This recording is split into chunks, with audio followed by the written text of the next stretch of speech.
Hello gym, चलो जी मैं आपको लेके चलती हूँ दिल्ली कॉइन एग्जीबिशन 2025 में, जो लगी थी इंदिरा गांधी स्टेडियम में 3 दिन के लिए, 28 फरवरी, 1 मार्च एंड 2 मार्च। Nearby metro station ITO या इंद्रप्रस्थ, आप किसी से भी जा सकते हो। हम लोग गए थे Indraprastha, me and my neighbour girl, और हम लोग उतरे थे इंद्रप्रस्थ उतर के हम लोगों ने लिया था ऑटो। जिस साइड आप उतरोगे उसी साइड अगर आप थोड़ा सा उल्टी की तरफ चलोगे, मतलब उल्टी डायरेक्शन में चलोगे, तो आपको 20 रुपये सवारी में ले जाएंगे। हम 2 ही थे तो हमको 50 रुपये में लिया था। वैसे अगर आप मेट्रो से नीचे से लोगे तो 100 रुपये बोलेंगे। 100 रुपये का डिस्टेंस भी नहीं है, एंड इतना मुंह फाड़ते हैं बिकॉज वो ITO इंद्रप्रस्थ है और आपको इंदिरा गांधी स्टेडियम जाना है, दैट्स वाई उन्होंने इतना चार्ज बोल रहे थे। बट आप मत बैठना। हम लोग बैठे थे 50 रुपये में, और कोई सवारी आ भी नहीं रही थी, इसलिए उन्होंने बोला मैं 50 रुपये में चलूँगा, तो हमने ले लिया। बाय द वे हम 2 बजे गए थे, बहुत धूप थी। 18 नंबर गेट पर आपको बाहर उतार दिया जाएगा।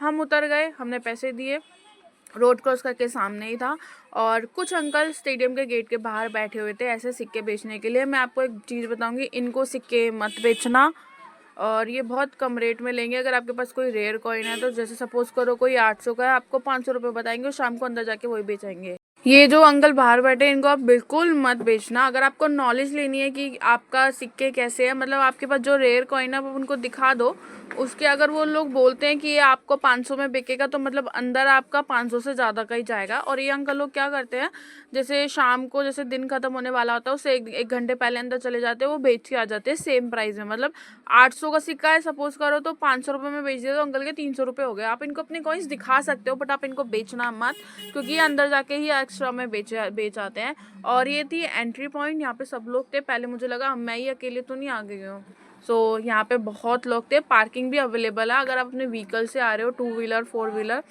तो आप आराम से आ जाइएगा। अंदर पार्किंग का भी कोई पैसा नहीं लगेगा, फ्री ऑफ कॉस्ट है। हमने जस्ट एंट्री ली, एंट्री लेके चेकिंग थी, है मैनुअली चेकिंग नहीं थी, थ्रू इलेक्ट्रॉनिक थी। और फिर ये था, हम लोग पहले घुस के लेफ्ट लिए तो हेल्प डेस्क लगा हुआ था, और यहाँ पे बहुत सारे स्टॉल्स लगे हुए थे। यहाँ पे 2 तरीके के स्टॉल्स होते हैं, एक बाय और सेलर दोनों जो करते हैं, और एक होते हैं सिर्फ सेल करते हैं। तो अगर आपको अपने रेयर कॉइन सेल करने हैं तो आपको वो काउंटर देखना पड़ेगा, और अगर आपको ख़रीदने हैं वो तो आपको ख़रीदने वाले बहुत मिल जाएंगे। और वहाँ पे काउंटर पे स्लिप भी लगी होती है कि वी कैन ओनली बाय और सेल ओनली, सो वो आप देख लेना, वेल एंड गुड है। और यहाँ पे सब नॉलेज में बहुत लोग थे, बहुत भीड़ लग रही थी। और टू बी वेरी ऑनेस्ट, इन लोगों का बिहेवियर बहुत रूड था। जैसे एहसान फरामोश बंदे होते हैं ना, भाई तुमने ही तो स्टॉल की फेयर लगाई है, हमने थोड़ी ना बोला था। इतना गंदा बिहेवियर था कि मतलब मन करे कि निकल जाओ, क्यों ही लगाया है तुमने। मतलब ऐसा बिहेव था, अगर आपका कोई सिक्का काम का नहीं होगा ना, तो बोलेगा लो 10 रुपये किलो के हिसाब से मैं तुम्हें बेच दे देता हूँ।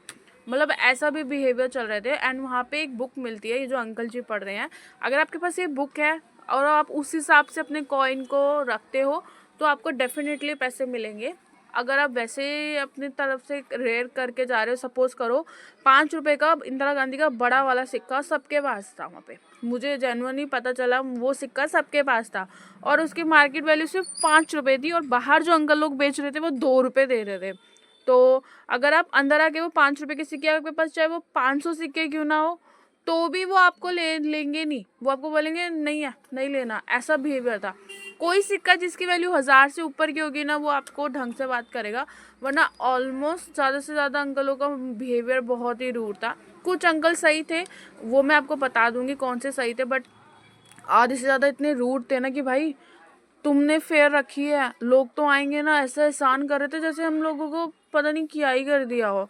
एंड बहुत भीड़ हो रही थी गाइस, सबके पास रेयर कॉइन थे। जिसके पास रेयर कॉइन थे ना, उसको कोने में ले जाके बोल रहे हम इतना देंगे। फिर वो अपना रेट बढ़ा देता था, तो कहते थे चलो दे दो, ले लो, ऐसे कर रहा था। सो यहाँ पे कॉइन्स के साथ नोट भी बिक रहे थे, एंड काफ़ी अच्छी अच्छी जगह थी, बहुत नॉलेज थी। ये अंकल सबसे रूड थे, टू बी वेरी ऑनेस्ट। अगर अंकल आप देख रहे हो तो आप बहुत रूड थे, थोड़ा तमीज़ में बात किया करो, क्योंकि सब लोग जनरेशन को बोलते हैं कि वो ऐसी है वैसी है, बट आप लोग ठीक हो गए तभी तो। और उसके बाद बहुत ही साथ में कॉइन्स के साथ ये पेंटिंग की भी एग्जीबिशन लगी थी।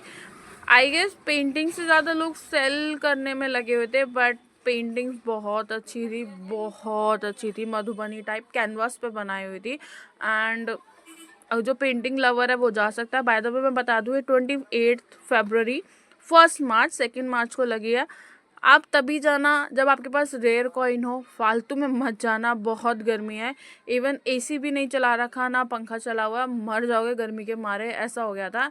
एंड नोट्स का मैं बता देती हूँ, नोट्स के नंबर मैटर करते हैं साइन में जो, और जो नोट पे जो गवर्नर का साइन होता है वो मैटर करता है। इन्होंने नोट लगा रखे थे ये वाले, और ये तो ऊपर तो ऐसी इन्होंने ऐसी उनकी हिस्ट्री रखी हुई थी, जैसे ये हैं कमल हसन जी है, इनकी हिस्ट्री लगा रखी थी, मतलब नॉलेज के बारे में। और ये आपको नोट हो तो आप सेल कर पाओगे। साइन साथ में गवर्नर का साइन भी होना ज़रूरी है जो एंटीक होगा। आगे वाली बुक्स में ये पूरा स्टॉल था नोट्स का। नोट्स की मुझे इतनी नॉलेज नहीं है, मुझे वहाँ पे जितना बताया गया कि साइन मैटर करता है और नंबर मैटर करता है। सो यस, अगर आपके पास 786 का नंबर है का नोट है 500 का, उसके ऊपर एक साइन भी मैटर करता है, तब वो बेचा जाएगा, मुझे ऐसा अंकल जी ने बताया था। और यहाँ पे एक बुक है, अभी मैं आपको दिखाऊंगी, शायद कोई पढ़ रहा था उस वक्त, ये वाली बुक। यहाँ पे जो नोट लगे हैं ना, इसके ऊपर साइन लगा हुआ है लेफ़्ट साइड में, देखो ये वाले साइन। अगर ये वाला साइन है और ये वाला नंबर है तो आप आके सेल आउट करो, आपको मिल जाएंगे पैसे। और थोड़ा नोट में ना प्रॉब्लम होता है, समझ रहे हो आप मैं क्या बोलना चाहती हूँ। नंबर भी मैटर करता है, साइन भी मैटर करते हैं, बहुत रेयर होता है ये किसी के पास होगा। सो मैंने भी ट्राई किया, मेरे पास तो थे ही नहीं सिक्के को, मतलब सॉरी नोट। और कॉइन में थोड़ा चांसेस होता है। बाय द वे मैं आपको, अगर आप नए हो तो मैं बता देती हूँ, चार चार स्टेट होते हैं जो हमारे कॉइन को निकालते हैं। एक हैदराबाद, एक बॉम्बे, एक नोएडा और एक कलकत्ता। जो हैदराबाद मिंट होता है तो उसके उसके नीचे ना स्टार की शेप होती है। जो बॉम्बे होता है उसकी डायमंड होती है, नोएडा की राउंड होती है, और जो कोलकाता की होती है वो कुछ भी नहीं होती है। मैं आपको एक रेयर कॉइन बताती हूँ, यानी पेंटिंग देखना गाइस, जैसे लगा तो सही में लड़की खड़ी हो। कॉइन से ज़्यादा पेंटिंग बहुत अच्छी थी, बट उसके ऊपर कोई ध्यान ही नहीं दे रहा था क्योंकि सबको अपने कॉइन ही बेचने थे, बट पेंटिंग बहुत अच्छी थी। और पेंटिंग महंगी भी थी एंड काफ़ी अच्छी भी थी सारी। आपको कोई भी पेंटिंग ऐसी नहीं लगेगी कि आपको ले ना लूँ, आपका ऐसा मन करता है सारी ले लूँ। एंड ये वाले अंकल काफ़ी क्यूट थे। आपके पास चाहे वो 2 रुपये का सिक्का क्यों ना हो, 2 रुपये की वैल्यू वाला सिक्का क्यों ना हो, वो आपको सारे सिक्के आप उनको दिखा दो, वो बता देंगे कि बेटा नहीं है। मुझे पूरी एग्जीबिशन में यही अंकल बहुत सही लगे। बाकी तो ऐसे तो यार पता नहीं क्या ही कर दिया हमने आके। एंड ये काफ़ी चीज़ें भी है देखने, अगर आप स्टैम्प इकट्ठा करते हो तो आप ये भी आके बेच सकते हो, दिखा देना। वैसे स्टैम्प खरीदने के लिए कोई था नहीं, सारे कॉइन्स और नोट खरीदने के लिए ही थे। पेंटिंग की मैंने आपको बता ही दिया, बिल्कुल ही नॉर्मली थी। बाय द वे ये इंदिरा गांधी स्टेडियम में लगी है, आप जा सकते हो। बहुत छोटी सी है, बट ना ही जाओ तो बेटर है। कभी बड़ी लगे ना तो तब जाना। आई गेस पिछले नवंबर दिसंबर में लगी थी, काफ़ी बड़ी। वहाँ पे थोड़ा बिहेवियर ठीक भी होता, बट यहाँ वालों को थोड़ा ही रूड था, क्या ही करे पता नहीं, मे बी। और ये फर्स्ट डे ही गई थी मैं जिसमें उनको इतना प्रॉब्लम हो गया था। बाद में मैं आपको बता दूं, अगर आपके पास 2004 का 1 रुपये का सिक्का है जिसमें 2 उंगली बनी हुई है और वो हैदराबाद मिंट का है, तो आप जाके बेच दो, 800 रुपये का तो मिल ही जाएगा, वो 800 रुपये का है। और 10 रुपये का सिक्का अगर आपके पास 2021 का एकम वाला हो, कोई सी भी मिंट का चलेगा, बस उसमें 75 साल लिखा हो, 75 आज़ादी के साल। क्योंकि क्या हुआ था ना, वो 75 साल होने थे 2022 में, और वो गलती से 2021 के सिक्कों में छप गया, तो वो वाले सिक्के वापस लिए जा रहे हैं। जो नॉर्मली जिस पे 2021 लिखा हुआ है ना, तो वो सिक्के नहीं लिए जा रहे। मैंने क्या किया था, सिर्फ 2021 लिखा हुआ था, उसके ऊपर एकम वेकम कुछ नहीं लिखा हुआ था, तो मैं वो सेल करने चली थी, बट उन्होंने कहा नहीं ये वाला सिक्का चलेगा। एंड अगर आपके पास है एक भी है तो आप जाओ बेचाओ। एंड यहाँ पे काफ़ी भीड़ थी यार, ज़्यादा से ज़्यादा मैं बताती हूँ, यंग लोग कम थे, ओल्ड वाले ज़्यादा थे, क्योंकि ओल्ड एज की जनरेशन ज़्यादातर कलेक्ट करती थी। हमारे में तो क्या ही ये न्यू निकलेगा, हमारे में तो 2021 का या 2004 वाले में ही एंटीक होगा। और बूढ़े बहुत लोग आए हुए थे, बट मैंने ज़्यादातर देखा कि लोग बाय कर रहे थे। एक अंकल ने तो 10,000 रुपये के सिक्के कलेक्ट किए थे, फॉर आगे जाके इन फ्यूचर वो अपने बच्चों को देंगे, वो आगे जाके और महंगा बेचेंगे मे बी, फ्यूचर पर्पस। और यहाँ पे जो महंगे महंगे सिक्के होते हैं ना, वो काउंटर पे लगे होते हैं।